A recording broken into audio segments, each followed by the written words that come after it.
Magical mini match box. कई साल पहले रतनपुर नाम का एक गांव था। उस गांव में एक बड़ा मैच बॉक्सेस तैयारी करने वाला एक फैक्ट्री था। उस फैक्ट्री में कई तरह के मैच बॉक्स बनाते थे। उस फैक्ट्री में दामोदर नाम का एक आदमी काम करता था। वह हर रोज कुछ खाली मैच बॉक्स के डिब्बे घर ले जाकर अपना बेटा सूरज को देता था। उन्हें लेते हुए सूरज बोला, अरे वाह पापा, मैं इन मैच बॉक्सों के साथ कुछ न कुछ बनाऊंगा। सूरज उन खाली डिब्बों के साथ कई तरह के खिलौने जैसे कि कार, जीप, ट्रैक्टर, बस, ट्रक बनाता था और उन्हें स्कूल ले जाकर अपने दोस्तों को भी देता था। एक दिन सूरज मैच बॉक्स बस बनाता है और उसे स्कूल ले जाकर क्लास के बाहर छोड़ देता है। स्कूल खत्म होने के बाद देखा तो वहां पर बस नहीं था।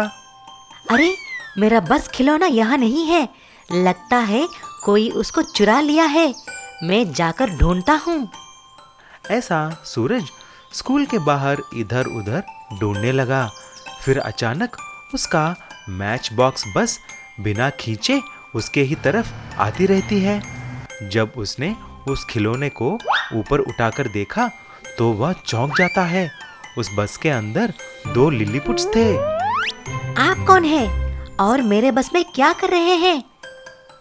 सूरज, हम जादुई लिलीपुट के देश से हैं, लेकिन हम बहुत तकलीफ में हैं। हमारी जिंदगी मुश्किल में पड़ गई है। आखिर क्या हुआ, जरा बोलो तो सही। नहीं, आपको हमारे देश आना ही होगा, तभी आपको हमारा दुख पता चलेगा। ऐसा उस बस के पीछा करते हुए सूरज लिलीपुट राज्य में पहुंच जाता है। वहां जाकर देखा तो वहां के राज्य के लोगों को पानी पीने के लिए तड़प रहे थे। उनके पास नहाने के लिए, कपड़े धोने के लिए, खेती करने के लिए भी पानी नहीं था। तभी उस राज्य के राजा वहां पर आया।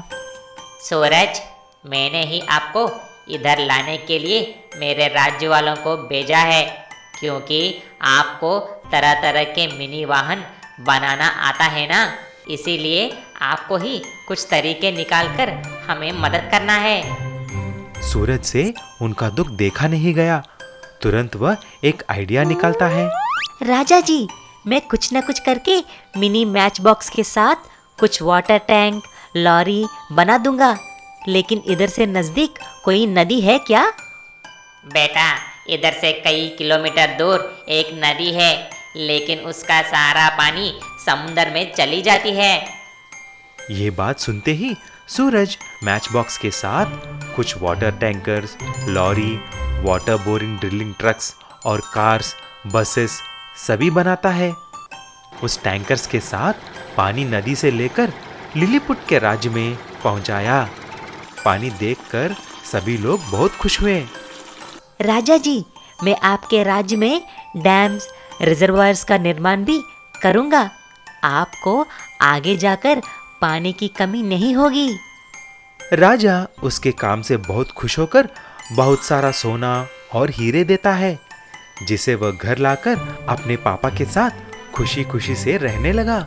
Helicopter bike race. बहुत साल पहले विजयनगर करके एक राज्य था। उसका राजा था विक्रम सिंह। उसको खेलों में बहुत लगाव था।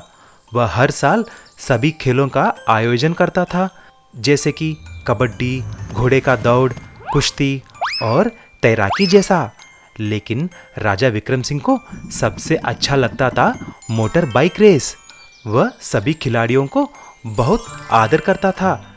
एक दिन जब सभी खेलों का आयोजन किया गया, उसने पड़ोसी राज्य का राजा भरत सिंह को बुलाया।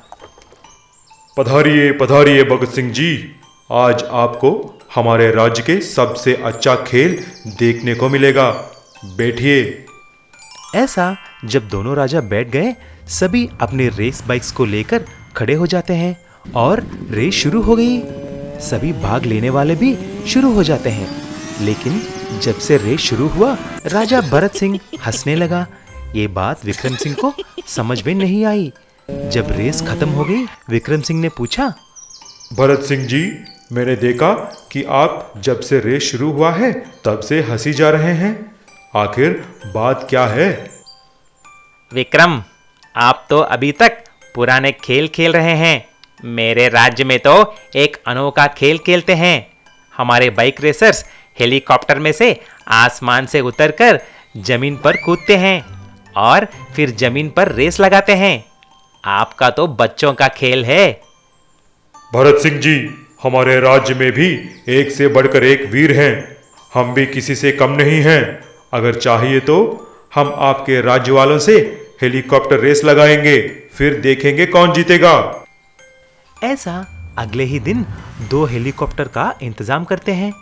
एक में भरत सिंह के राज्य के लोग और दूसरे में विक्रम सिंह के राज्य के लोग अपने रेस बाइक्स के साथ चढ़ जाते हैं।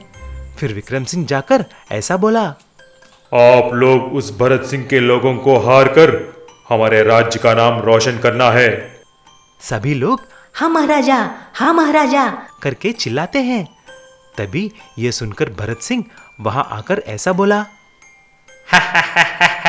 विक्रम, अगर आपके राज्य वाले ये रेस जीत जाते हैं तो मैं आपको 1 लाख सोने के सिक्के दूंगा। ऐसा ही रेस शुरू हो जाती है। दोनों हेलीकॉप्टर हवा में बहुत ऊपर तक उड़ते हैं। थोड़ी देर के बाद एक एक करके बाइक्स के साथ नीचे गिरने लगते हैं। सभी लोग और दोनों राजा बहुत उत्सुकता के साथ सब देख रहे थे। ऐसा सभी बाइक राइडर्स नीचे जमीन पर आ जाते हैं। दोनों राज्य के लोग तेजी से बाइक्स को चलाने लगे, लेकिन आखिर में विक्रम सिंह के राज्य के लोग जीत जाते हैं। ये देखकर भरत सिंह ने ऐसा बोला, आपके राज्य के लोग वाकई में बहादुर हैं। ये लो मेरी तरफ से कि सोने के सिक्के। ये मुझे नहीं राजा जी, मेरे राज्य के बाइक रेसर्स को मिलते हैं, उन्हें दे दीजिए। ऐसा भरत सिंह शर्मिंदा होकर जीतने वालों को इनाम देते हैं। माचिस की डिब्बियों का विशाल महल। चंदू चांदनगर में अपने माता पिता के साथ रहता था। उसे माचिस की डिब्बियों से खेलने का बहुत शौक था। वो जहाँ भी माचिस की डिब्बी देखता उसे उठा लेता। वो माचिस की डिब्बियों से तरह तरह की गाड़ियाँ बनाकर खेलने लगता था। कभी उसका ट्रक बना लेता और कभी कार। उसके माता पिता उसकी इस आदत से बहुत परेशान थे और गांव के सभी बच्चे भी उसका मजाक उड़ाया करते थे। देखो देखो, आ गया चंदू का बाड़ी, माचिस की डब्बियां उठाने वाला। उड़ा लो, जितना चाहे उतना मजाक उड़ा लो। इन माचिस की डब्बियों की वजह से ही मेरा एक दिन बहुत बड़ा नाम होगा। मैं एक बहुत बड़ा आदमी बनूंगा। समय के साथ साथ चंदू बड़ा हुआ और गांव से शहर कॉलेज में पढ़ने के लिए जाने लगा। लेकिन उसकी माचिस की डिब्बियां इकट्ठी करने और उनके साथ खेलने की आदत नहीं गई। एक दिन उसके पिताजी ने उससे कहा, चंदू बेटा, अब तो तू बड़ा हो गया है, अब तो ये बचकानी आदतें छोड़ दे। क्या पिताजी, आप मुझे बचपन से ही टोकते रहते हैं। देखना, एक दिन इन्हीं माचिस की डिब्बियों के कारण मैं आपका नाम रोशन करूंगा और मैं बहुत अमीर आदमी बनूंगा। चंदू की ये बात सुनकर उसके पिताजी सिर पकड़कर बैठ जाते हैं। चंदू पढ़ाई लिखाई में भी बहुत होशियार था। चंदू के कॉलेज में उसके साथ चांदनी नाम की एक लड़की पढ़ती थी। चंदू और चांदनी अच्छे दोस्त थे और वो एक दूसरे को चाहते थे। कॉलेज की पढ़ाई खत्म होने के बाद दोनों ने शादी करने की सोची। एक दिन चांदनी को उदास देखकर चंदू ने उससे पूछा, क्या हुआ चांदनी, तुम आज इतनी उदास क्यों हो? क्या बताऊं चंदू, मेरे पिताजी ने शादी के लिए एक अजीब सी शर्त रखी है।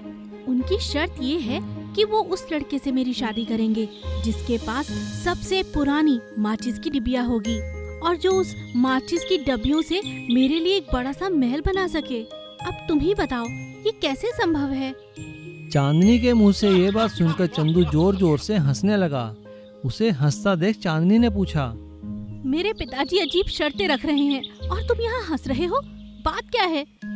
चांदनी, अगर ऐसी बात है तो लगता है तुम्हारी शादी मुझसे ही होगी। मुझे तुम्हारे पिताजी की शर्त मंजूर है। जाओ उनसे कह दो कि वो जब चाहे अपनी शर्त मुझसे पूरी करवा सकते हैं। और चंदू ने चांदनी को सारी बात बताई और अपनी बचपन की माचिस की डिब्बियां इकट्ठी करने वाली आदत के बारे में भी बताया। क्या कहा? सच? चांदनी ने सारी बात अपने पिताजी को बताई। हाँ हाँ ठीक है, लेकिन जब तक मैं अपनी आंखों से ना देख लूं, मुझे तुम्हारी बात पर विश्वास नहीं। बोल देना अपने चंदू से कि कल वो माचिस की डिब्बियां लेकर हमारी माचिस की फैक्ट्री में आ जाए, वहीं उसकी परीक्षा होगी। चंदू अपने पास पड़ी सारी माचिस की डिब्बियां गाड़ी में डालकर चांदनी के पिता की माचिस की फैक्ट्री में चला जाता है और वहां उन्हें सबसे पुरानी माचिस की डिब्बी दिखाता है और माचिस की डिब्बियों का एक महल बनाकर भी दिखाता है। चांदनी के पिता उससे बहुत खुश होते हैं और वो दोनों की शादी कर देते हैं। चंदू और चांदनी खुशी खुशी रहने लगते हैं। चांदनी के पिता अपनी माचिस की फैक्ट्री चंदू के नाम कर देते हैं और चंदू बड़े ही शान से अपने घर आता है और अपने पिताजी से कहता है, देखा पिताजी, मैं ना कहता था कि एक दिन ये माचिस की डिब्बियां ही मेरे काम आएंगी और मैं इन्हीं के कारण बहुत बड़ा आदमी बनूंगा।